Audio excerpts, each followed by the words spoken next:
Marketing important ആണല്ലോ. മാർക്കറ്റിങ്ങിൻ്റെ preparation എങ്ങനെയാണ് നടത്തുക? മാർക്കറ്റിംഗ് ചെയ്യുന്നതിന് മുമ്പ് നിങ്ങൾ എന്തൊക്കെയാണ് പ്രിപ്പയർ ചെയ്യുന്നത്? മാർക്കറ്റിംഗ് പ്രിപ്പയർ ചെയ്യാതെ നമ്മൾ ശരിക്ക് ഫണ്ട് സ്പെൻഡ് ചെയ്യുക എന്ന് പറയുന്നത് ഒരു ബിൽഡിങ്ങിന് ഫൗണ്ടേഷൻ ഇല്ലാത്തതിനെ പോലെ ആയിരിക്കും. ഓക്കെ, നമുക്കിങ്ങനെ സ്ട്രോങ് ആയിട്ട് നിൽക്കുന്നതൊന്നും ഏത് സമയത്ത് പൊളിഞ്ഞ് വീഴും. പല ആളുകളുടെ ബിസിനസ്സിൽ സംഭവിക്കുന്നൊരു കാര്യമാണ്, ഒരു ടൈമിൽ ബിസിനസ് അപ്പാവും, പിന്നെയും ബിസിനസ് ഡൗൺ ആവും, പിന്നെയും അപ്പാവും, പിന്നെയും ബിസിനസ്സിൽ ഡൗൺ ആവും. ഇതെന്തുകൊണ്ടാണ് സംഭവിക്കുന്നത്? ഇത് സംഭവിക്കാനുള്ള കാരണം മാർക്കറ്റിങ്ങിലുള്ള പ്രശ്നങ്ങളാണ്. ഇപ്പോൾ ചിലപ്പോൾ ഇത് ലെങ്തി വീഡിയോ ആയിരിക്കാം, അങ്ങനെയാണെങ്കിൽ ഞാൻ 2 പാർട്ടാക്കും. അപ്പോൾ നിങ്ങൾക്ക് അതിലുള്ള കാര്യങ്ങൾ ഞാൻ പറയാം. ഇതിൻ്റെ എലമെൻറ്റ് 1 എന്ന് പറയുന്നത്, ഇതിന് നമുക്ക് കുറച്ച് സംസാരിക്കാണ്, ബിസിനസ് മോഡൽ ചെക്ക് എന്നുള്ളതാണ്. ഈ ഒരു യൂട്യൂബിൽ വരുന്ന വീഡിയോയിൽ നിങ്ങൾക്ക് കുറേ മോട്ടിവേഷൻസിലോ കാര്യങ്ങളൊന്നും ഉണ്ടാവില്ല.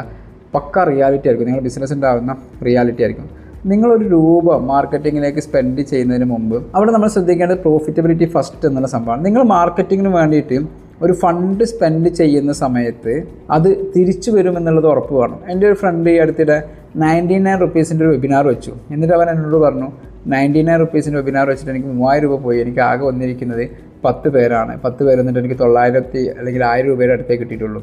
അപ്പോൾ അതിനൊരു സ്ട്രാറ്റജി വേണം. ഈ 99 റുപ്പീസിൻ്റെ വെബിനാർ വെക്കുന്ന ഇത്ര പോകുന്നു എന്നുള്ളതും അതൊരു മാർക്കറ്റിംഗ് എക്സ്പെൻസായി കാണണം. ഇത്ര ആളുകൾ വന്നു കഴിഞ്ഞാൽ അവരുടെ കയ്യിൽ അപ്സെല്ല് ചെയ്യാനുള്ള പ്രൊഡക്റ്റുകൾ ഉണ്ടെങ്കിലാണ് ആ ഒരു വെബിനാർ നടത്തേണ്ടത്.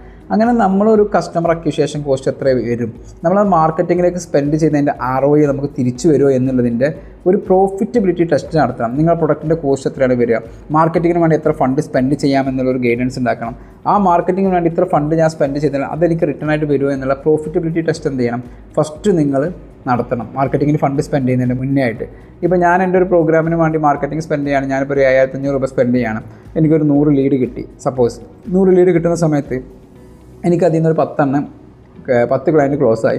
അപ്പോൾ എനിക്കറിയാം 1 ലക്ഷം രൂപ എനിക്ക് വരും. 1 ലക്ഷം രൂപ 7500 രൂപ ഡയറക്റ്റായിട്ട് എന്ത് ചെയ്യുന്നത് എൻ്റെ മെറ്റ ആഡ്സിൻ്റെ പിന്നെ മാർക്കറ്റിംഗ് എക്സിക്യൂട്ടീവ്സിന് ബാക്കിയുള്ളതൊക്കെ വരുന്ന സമയത്ത് അതിൻ്റെ 25% വരിക എന്ന് എനിക്കറിയാം. അപ്പോൾ അതെനിക്ക് ഓക്കെയാണ്.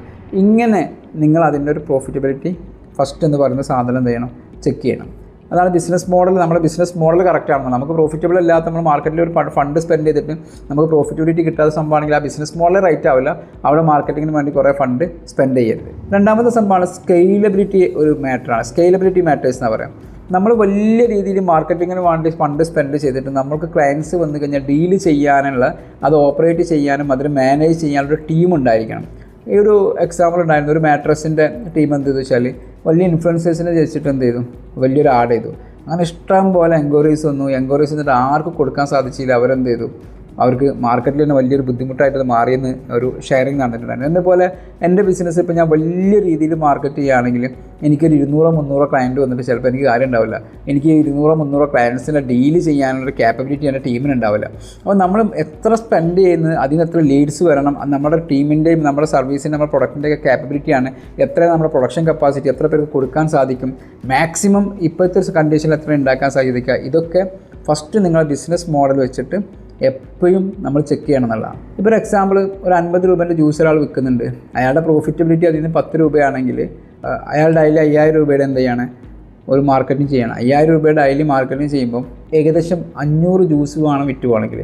500 ജ്യൂസ് വിറ്റ് പോകുമ്പോൾ ഇയാൾ മാർക്കറ്റിങ്ങിന് കൊടുക്കുന്ന മാത്രം എക്സ്പെൻസ് കിട്ടുന്നുള്ളൂ. അതിന് പുറമെ സ്റ്റാഫിന് കൊടുക്കുന്ന എക്സ്പെൻസുകൾ, അതിൻ്റെ റെൻറ്റ്, ബാക്കിയുള്ള കാര്യങ്ങളൊക്കെ വരുന്ന സമയത്ത് അത്രയും മാർക്കറ്റിങ്ങിലേക്ക് വരുമ്പോൾ ചിലപ്പോൾ നഷ്ടമായിരിക്കും.